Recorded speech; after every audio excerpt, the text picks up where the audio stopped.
Hey guys, my name is Joey Thomas, entrepreneur and small business educator here with 17 hats. And today we have Tanya Smith with us. Hey, Tanya. Hey, how's it going, Joey? Thanks for having me. Good, good, good. You know, Tanya, you're a boudoir photographer Yes. and an educator, correct? Yes, correct. So you're out of the beautiful country of Canada. Yes, super Right? cold right now, but beautiful. Oh, Yes. yes, it is beautiful. I have not actually visited yet.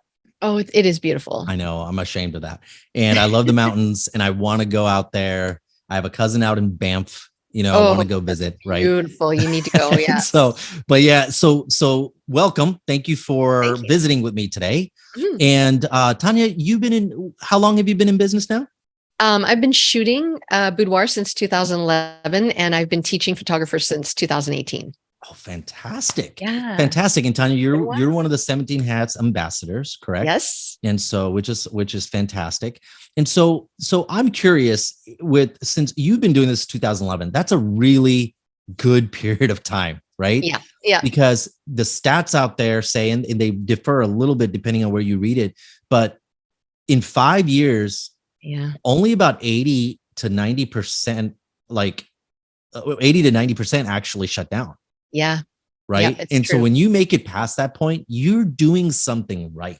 Yes. Right. Or at least you know what you've done wrong. Yeah, that's actually probably even more so, right? Right? If you learn from your mistakes, then That's you're right. a step That's ahead. even more important, right? We have to Yes. recognize our challenges and the things the little humps that we can't get over, For sure. And so in all of these years in doing photography and you've done well and you're an educator in the space, right? And so what do you think one of the biggest challenges that new photographers, because a lot of the people listening to us and watching us right now are probably in their first few years. Probably, yeah. And I would say a lot of them face the same, whether photographers or any creative small business, typically would face similar challenges, right? I would think so, yeah. What do you think was one of the biggest challenges that a new photographer will go through? I think, you get really excited when you're starting your business and I'm going to do this and I feel really good about it. And it's that high that you get when you start your business.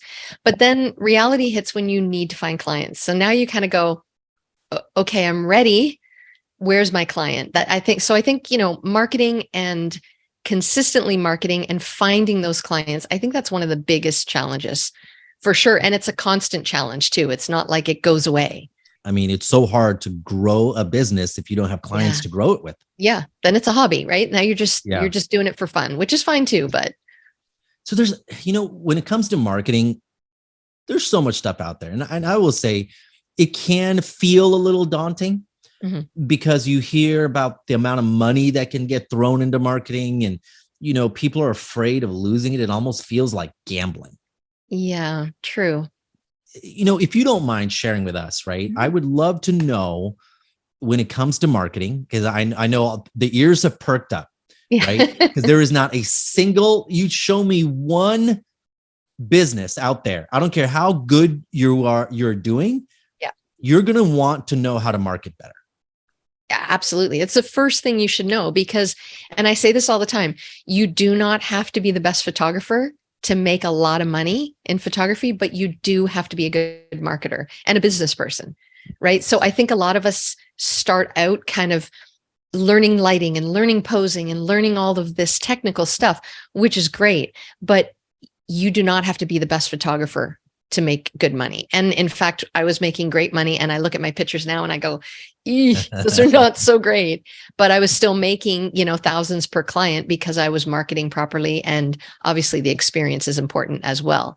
But I don't think a lot of people spend enough time learning the business side of photography. And it's more important than the technical side. Well, let's do this. I would love for our viewers right now to walk away with just a few tips, a few things that have worked for you, right, in growing your business. And so if you don't mind, what are some of the techniques that you have used that you have found to be really effective?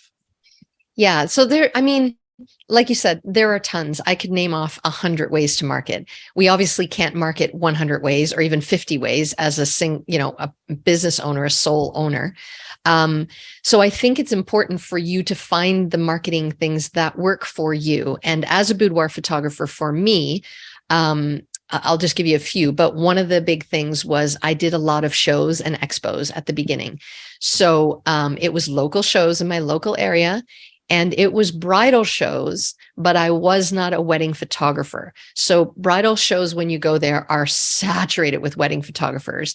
And there are some boudoir photographers there, but you really stand out as a different kind of boudoir photographer or different kind of photographer. So when I did the shows, I think it was a lot of just me going out and being myself and talking to people, reaching out, shaking hands. But my goal was to collect email addresses, not book people, because especially for boudoir, someone who walks up to you and says, "Oh, hi, I love these photos. They look great. Here's my credit card and booking." It never happens. So my goal was to get people's email address so that I could follow up with them with an email sequence. That's right. So anytime I'm getting people on my list, I will automatically set them up to get a series of emails, just kind of letting them know a little bit about me and why they might want to think about a boudoir shoot. So when I did shows, sometimes I got people who reached out to me 2 years later saying, "Hey, I saw you at the Toronto bridal show." And I know, that was years later. So, and they're on my list.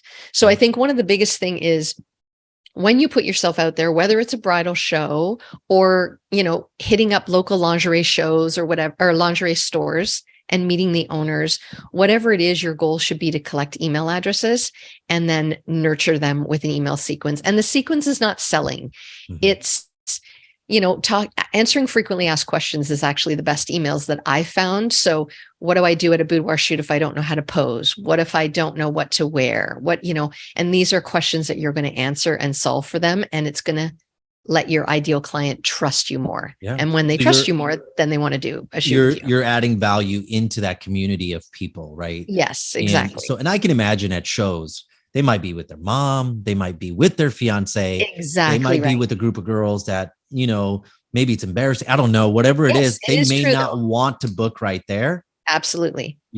And so that's really, I think that's a really great idea. And without emails, it's hard to, and emails are really kind of a free way to market, isn't it? Yes, it is. And it's your real estate, right? I'm sure people have heard that before, but social media doesn't belong to you. Your account could get shut down at any time, especially as a boudoir photographer. Oh, yeah. So yeah, email is the most important because it's yours and you always own that list. And no one at the bridal show is going to remember you. They won't even remember your card. They'll have a bag full of cards. They're not going to go through and try to figure out which person they talked to and who is that person. So definitely get the email, and it's your responsibility to follow up with them. But that's very helpful. Outside of the shows, and I think that's a really great way to do it, in terms of marketing, right? But you also mentioned connecting with a local shop or something like that. So outside of shows, what's another really effective, marketing technique that you've used? Yeah. So for me, and this comes with once you have your list, and you have a marketing list or a Facebook group or wherever it is where you are staying in touch with your clients and letting them get to know you, is running a sale or a promo. And a lot of people shy away from it. And I've tried them, doing it since 2011. I've run promos, I've run sales, and I've learned a lot from mistakes, like big mistakes. One of the mistakes, for example, is a lot of people say, you can just do the shoot with me and you only buy what you love. If you don't love your images, you don't have to spend any money.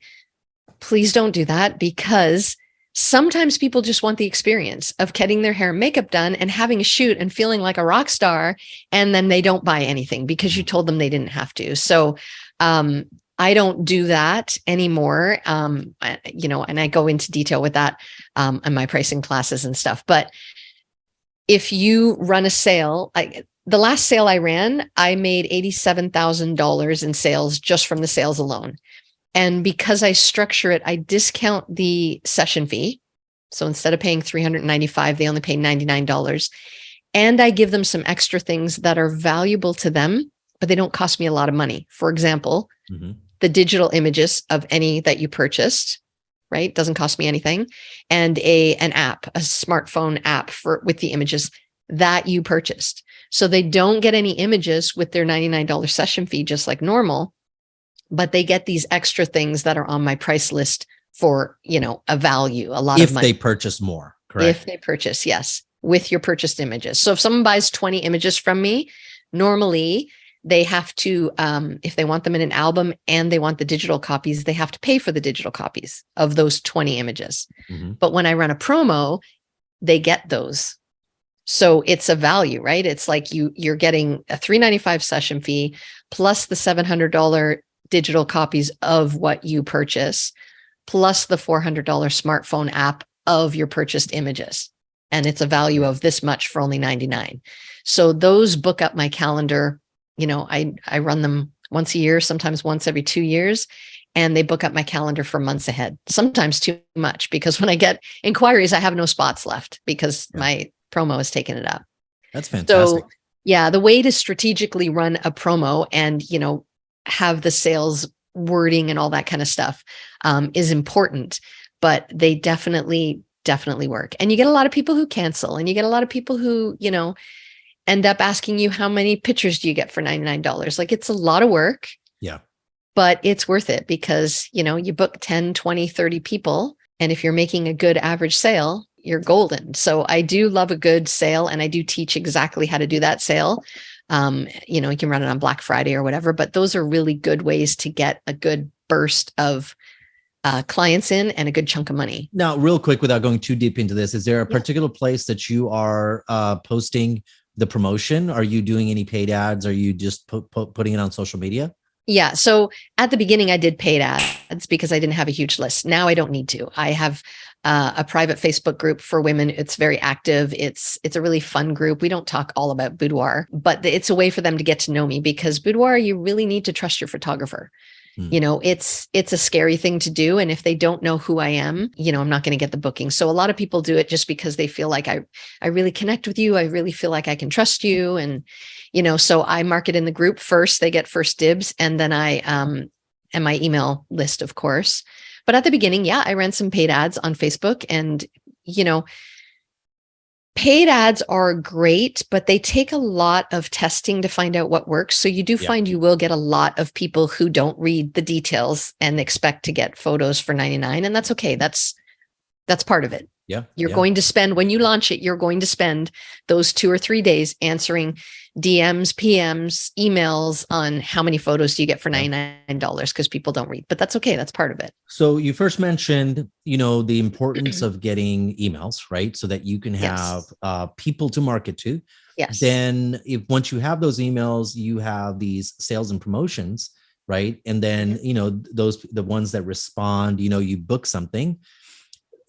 When we were talking earlier, you mentioned one more thing, and I think maybe we should touch on. Yeah. And outside of the people who immediately respond, and then now you have all of these emails, we talked about the importance of following up. That right? is. So share with us how important that is, and what do you do or use to follow up? I mean, that is easily one of the biggest mistakes I find that photographers make, probably all small businesses, but photographers, we tend to not want to be pushy, and we don't want to be salesy. So someone reaches out to me and says, hey, I'm interested in a boudoir shoot, and they get my email. And now this is all through 17 Hats, my CRM that I use. Of course, I've been using them since 2012, which might be almost the beginning. Awesome. But yeah, so following up. So in my 17 Hats workflow, when someone inquires with me, they automatically get that email, which has all the information and next steps. If they don't get back to me, I send them 5 more emails. And people go, oh my God, 5 emails? That must be so annoying. But remember, this is not a cold call. This is not a cold email. This is a warm lead. This person expressed interest. Maybe they got my first email and saw my starting prices and decided it wasn't for them. And that's totally okay. But maybe, and most likely what happened is they got busy. They opened up the email, they didn't read it, or I'll get back to her, I'll figure it out. And their kid came in the room, or someone called and they forgot about it. It's not a priority. It's not like, wedding that they need to book it for this date.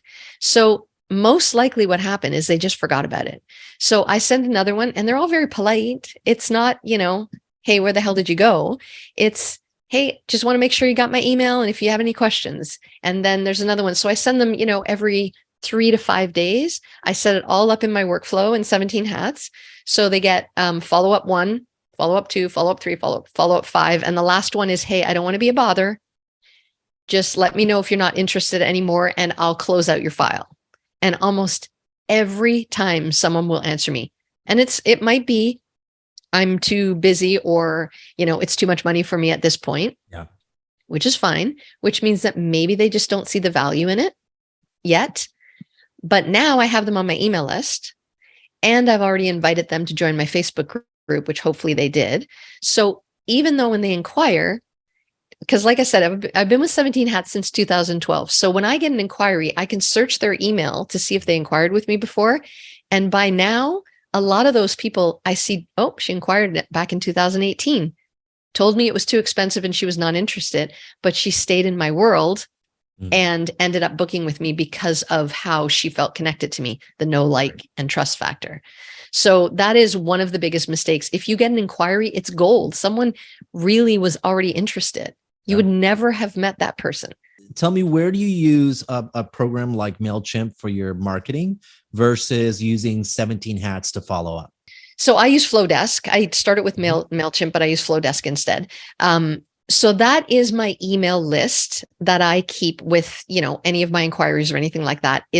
That's any marketing email, any, feel good email that I want to just be like, hey, there's something cool going on in the Facebook group. You might want to hop in and, or there's a great question someone asked or whatever my thing is that I'm sending an email out to keep in touch with clients. 17 Hats is for my warm leads and obviously my clients. I see. So that is when they've inquired with me, they get that first inquiry email and then they automatically get those next 5 follow-ups if I don't hear back from them, if they don't either say no, thank you, or they don't book with me. And I'm guessing, Tanya, that you're not individually going 5 times and writing a fresh email. Oh, God, no. I could never do that. That's why with 17 Hats, it's in my workflow. So I have an inquiry workflow. Yeah. I have, if they book with me, I have a booked workflow. So that's in the inquiry workflow. So it's, here's the first email they get sent out. If I don't hear from them in 10 days, here's the follow-up email 1. If I don't hear from them in 3 days, here's my, right. So it's all automatic. I couldn't do it and that's what happened at the beginning. Even when I was so dead and I had, 2 or 3 bookings, then I'd go, oh, shoot, did I answer them? They sent me an email. I don't remember if I answered them or not. Then I'd have to go in and pull up and search my emails in Gmail to see. Yeah. But now, right, 17 Hats keeps it all organized. So I know because my to-do comes up. I know I already talked to them and they're on follow-up number 3, right? I couldn't do it. That's awesome. I love that the distinction that you made where you use your mailing program, right? Your marketing email platform versus 17 Hats. Yeah. That's such a good point, especially when you want to have a little bit more control. And because when they're emailing you, you want to be able to even have the opportunity from an impromptu email. Like if they respond to you, you want to be able to track all of that in one place. Yes.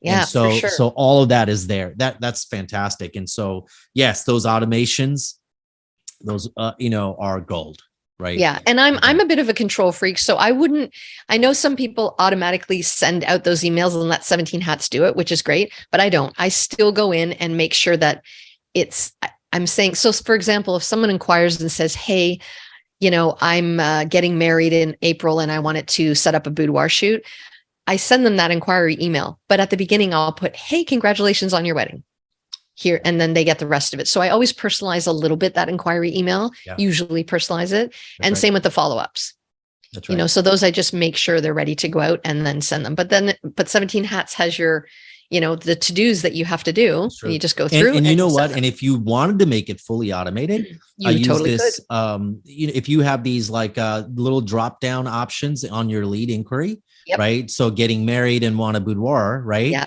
And if you did that, it'll trigger a different initial email, which is the beauty of it, right? And so there are so many ways to kind of get in there and do that. If you wanted to be totally hands off versus want a little bit of connection with what you're doing, it's all there. Yeah, It's awesome. it's so great. There's so many, and since 2012, there's so many additional things that Oh yeah. have been added, like so many. Oh It's yeah. fantastic. Thank you so much. Between the three things you mentioned, doing some type of show, right? Like a bridal show An or like a expo. local show or Yep. expo or something, Hmm. as well as don't be afraid to run the promos, right? The Yes. sales. Yep. But don't just willy-nilly get out there, and Yes. there is a strategy to it. Strategically run a promo. Yes. Yeah, So that there's a you're not strategy to getting, it. There yeah. is psychology behind why Yes. people respond to promos, right? Yes. And then Exactly. how you follow up, it's going to determine how much money you're ultimately going to make in those Yes. promos. You don't just Exactly. want to do the promo and then just give away the farm. When I do that, what I tell them is you pay the $99 and it's all automated, Mm-hmm. and you pay the $99, and then we need to get on a phone call before we do anything else. Perfect. So I will talk to them and say, hey, here's my starting price. This goes up to here. If they decide that they don't want to book with me, I'll give them the $99 back. And that's fine. Like I usually get, say, 50 people booking with me, probably 20 will cancel. Okay. It sounds crazy, but I've got 30 people left over, right? So no, it's true. I yeah. used to do at trade shows when I'm trying to, book a client or something. I wouldn't do the booking either, right? And I went one step further than even just getting emails. I had a scheduler right there, and I would run a promotion if they set up a consultation right there, right? Oh, that's good. So we Yep. would look at their phone, they would look at the thing, and they would set up a consultation. And That's that consultation opened a perk, right? right. If Yeah. they did that. Now, out of those, 30% will cancel. Yeah. That's right. But I still have their email, right? Yep. And the consultation's already booked. We don't have to worry about people canceling. There's always a plus to having that in our system. And the third thing that you said was the definitely follow up. It's part of that running your business, right? Instead of just working in your business. Yep. Right. As photographers, there's a tendency to just always do the work, always shooting, And then editing and then, editing and delivering and books. But the running of your business, that's the follow-ups. That's the automation, right? Yes.